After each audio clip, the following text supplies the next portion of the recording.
बाल ठाकरे एक प्रखर हिंदूवादी नेता की कहानी है। बाल साहेब ठाकरे भारतीय राजनीति के एक अनोखे व्यक्तित्व थे। वे न केवल महाराष्ट्र बल्कि पूरे भारत में अपनी स्पष्टवादी और ध्रुवीकरण वाली राजनीति के लिए जाने जाते थे। उन्होंने अपनी बेबाक भाषा, प्रखर हिंदूवादी विचारधारा और महाराष्ट्र की क्षेत्रीय अस्मिता की रक्षा करने के लिए शिवसेना की स्थापना की। उनकी राजनीति जितनी विवाद रही है उतनी ही प्रभावशाली भी थी। इस लेख में हम उनके जीवन और उनके संघर्षों और राजनीतिक यात्रा पर विस्तार से चर्चा करेंगे। प्रारंभिक जीवन और परिवार।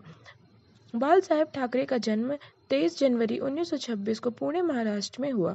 उनके पिता केशव सीताराम ठाकरे एक सामाजिक कार्यकर्ता और लेखक थे। प्रबोध ठाकरे ने महाराष्ट्र में समाज सुधार और मराठी अस्मिता की रक्षा के लिए कई प्रयास किए। उनके विचारों का बाला साहेब पर गहरा प्रभाव पड़ा। बाल साहेब का शुरुआती जीवन मुंबई में बीता। उन्होंने अपनी पढ़ाई पर सिर जे स्कूल ऑफ आर्ट्स से की और बाद में एक कॉन्सुनिस्ट के रूप में अपने करियर की शुरुआत की। उनका रुझान राजनीति के बजाय कला की ओर था और उन्होंने फ्री प्रेस जर्नल अखबार में कॉन्सुनिस्ट के रूप में काम किया। कॉन्सुनिस्ट से राजनेता तक का सफर। बाल ठाकरे ने 1960 के दशक में अपना खुद का कार्टून साप्ताहिक मार्मिक शुरू किया। इस पत्रिका के जरिए उन्होंने महाराष्ट्र में मराठी लोगों की समस्याओं को उजागर किया। उस समय मुंबई में दक्षिण भारतीयों और उत्तर भारतीयों का बढ़ता प्रभाव मराठी युवाओं के लिए रोजगार के अवसर कम कर रहा था। बाल ठाकरे ने इसे एक बड़ा मुद्दा बनाया और मराठी युवाओं के हक की आवाज उठाई। 1966 में उन्होंने शिवसेना नामक राजनीतिक संगठन की स्थापना की। ये पार्टी मुख्य रूप से मराठियों के अधिकारों और हिंदुत्व की रक्षा के लिए बनाई गई थी। शुरू में शिवसेना ने मुंबई में बाहरी राज्यों में आए लोगों के खिलाफ आंदोलन किया और मराठी मानुष की भावना को जगाने का प्रयास किया।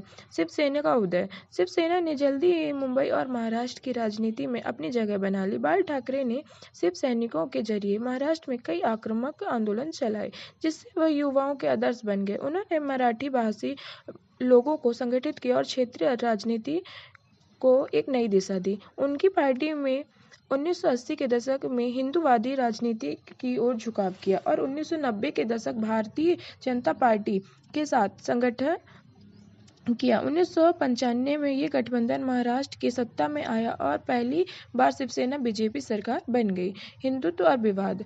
बाल ठाकरे का व्यक्तित्व जितना कर्ममय था उतना ही विवादास्पद भी था। वह खुलकर हिंदुत्व की वकालत करते थे और बाबरी मस्जिद विध्वंस के समर्थन में थे। उन्होंने मुस्लिम समुदाय के खिलाफ कई विध्वंसास्पद बयान दिए, जिनसे उनकी छवि एक कठोर हिंदूवादी नेता की बनी। उन पर मुंबई दंगों 1952-1953 को भड़काने का भी आरोप लगा। हालांकि उन पर कोई कानूनी कार्रवाई नहीं हुई। इसके अलावा शिवसेना के कार्यकर्ता अक्सर आक्रामक राजनीति करते थे, जिससे उनकी पार्टी को आलोचना झेलनी पड़ी।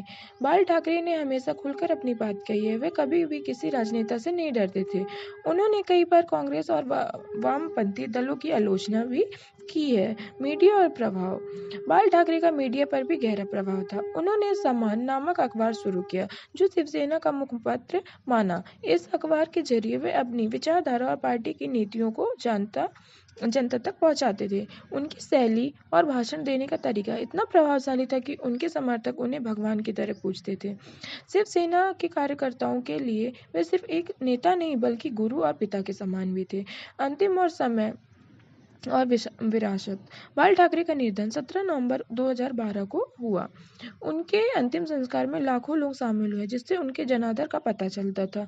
उनके बाद शिवसेना की कमान उनके बेटे उद्धव ठाकरे ने संभाली। हालांकि पार्टी में दरारें पड़नी शुरू हो गईं और 2022 में शिवसेना दो हिस्सों में बंट गई। बाल ठाकरे ने महाराष्ट्र की राजनीति को एक नई दिशा दिया, क्षेत्रीय राजनीति को मजबूत किया और वह हमेशा अपने स्पष्ट और विचारों और बेबाक बयानों के लिए याद किए जाएंगे। निष्कर्ष। बाल ठाकरे का जीवन